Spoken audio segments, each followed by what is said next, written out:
السلام علیکم، بسم اللہ الرحمن الرحیم۔ عزیز طلبہ، آج کے اس لیکچر میں ہم جرمن ریفلیکسو وربز کا جملوں میں استعمال پڑھنے جا رہے ہیں۔ ٹھیک ہے، جرمن ریفلیکسو وربز ان سینٹنسز۔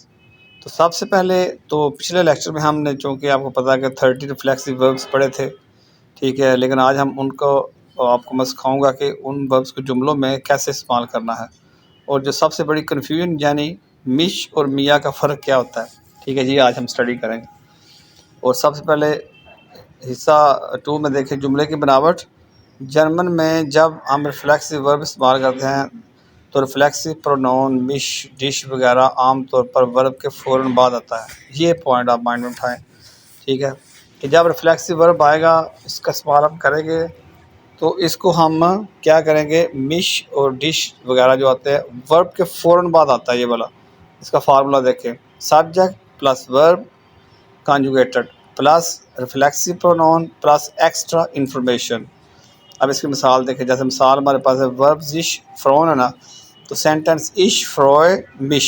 اب فروئے کے بعد مش آیا، ٹھیک ہے، یہ مش جو ہے نا یہ ریفلیکسو ورب، یہ ریفلیکسو ہے، ٹھیک ہے، اور فروئن جو ہے وہ ایک ریفلیکسو ورب ہے، زش فروئن۔ اب نیکسٹ دیکھیں، روزمرہ زندگی کی مثالیں یعنی کہ ڈیلی لائف ایگزامپل جو آپ کے سامنے میں لے کر آ رہا ہوں۔ تو 5 اہم وربز کی کچھ جملوں میں دیکھتے ہیں جو ہم روزمرہ بولتے ہیں۔ نمبر 1، جلدی کرنا، زش بیائلن، اش بیائلا مش، دیکھ رہے ہیں مش کہاں پہ آیا، بیائلا کے بعد۔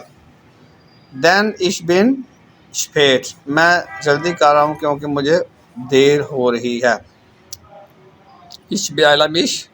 دین مین کیونکہ، اش بن شپیٹ مجھے دیر ہو رہی ہے۔ نیکسٹ سینٹنس دیکھیے، آرام کرنا، زش اوس ہوہن، ناہ ڈیا آبائٹ ہوہا اش مش اوس۔ اب دیکھ رہے ہیں یہاں پہ اش کے بعد مش آ گیا نا، پھر تو زش اوس ہوہن جو ہے یہ بھی ایک ریفلیکسو ورب ہے۔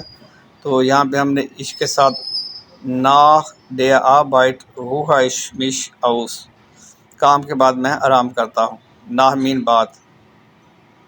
اب نیکسٹ ایگزامپل دیکھیں، زش زیٹسن بیٹھنا، مہربانی برائے مہربانی تشریف رکھیں بیٹھ جائیں، بٹے زیٹسن زی زش۔ اب دیکھیں نا، بٹے زیٹسن زی زش، کیونکہ زی کے ساتھ ہم زش کا وہ پرونون یوز کرتے ہیں ریفلیکسو کے اندر۔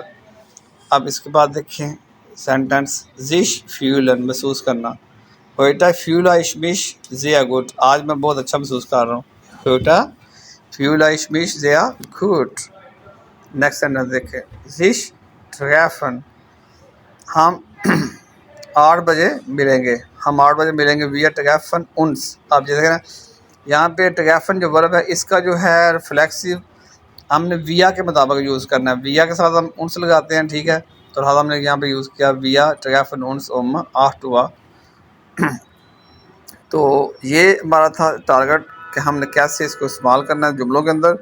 نیکسٹ دیکھیں ذرا، بڑا ہی امپورٹنٹ کانسیپٹ حصہ 4 کے اندر، کہ مش ورسز میاں یہ ایک بگ سیکرٹ ہے، اسٹوڈنٹس یہاں اکثر غلطی کرتے ہیں۔ یاد رکھیں، جب آپ آکوزیٹ آف مش ڈش پورے کے پورے خود پر کام کر رہے ہوں تو پھر ہم کیا کرتے ہیں کہ وہاں پہ ہم مش کا یوز کرتے ہیں، جیسے میں نہا رہا ہوں، اش واشا مش، یہ ہم پورے کا پورا کام خود کر رہے ہیں، اپنے اوپر ہی کر رہے ہیں، تو وہاں پہ آپ کیا کریں، اش واشا مش۔ جب آپ جسم کے کسی خاص حصے کا نام لیں جیسے ہاتھ، بال، دانت وغیرہ، تو پھر ہم نے کیا کرنا، میا یا اش واشا مش ڈی ہینڈا، کہ جب آپ مثلا جسم کے کسی خاص حصے کا نام لیں تو جیسے ہاتھ، بال، ناشتہ وغیرہ، تو پھر آپ نے کیا کرنا ہے کہ اش واشا میا ڈی ہینڈا، یہاں پہ آپ نے میا لگانا، کیونکہ آپ پورے کے پورے جسم کی بات نہیں کر رہے ہیں، کسی جسم کے خاص حصے کی بات کر رہے ہیں، تو لہٰذا آپ نے یہاں پہ یوز کیا میا۔ تو امید ہے کہ مجھے آپ کو یہ لیکچر میرا پسند آیا ہوگا۔ تو جب بھی آپ کوئی بھی ورب جو آپ کے اپنے اوپر کام کرنے کے اوپر آ جائے تو وہاں پہ ہم نے ریفلیکسو جو ہے وہ لگانے ہوتے ہیں، پر ریفلیکسو جو پرونون وہ یوز کرنے ہوتے ہیں۔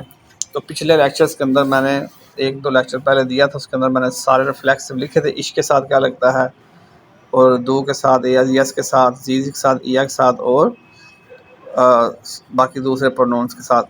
لیں جی، ویڈیو کو لائک، شیئر اور چینل کو سبسکرائب کرنا نہ بھولیں، اور مجھے کمنٹ کیا کریں۔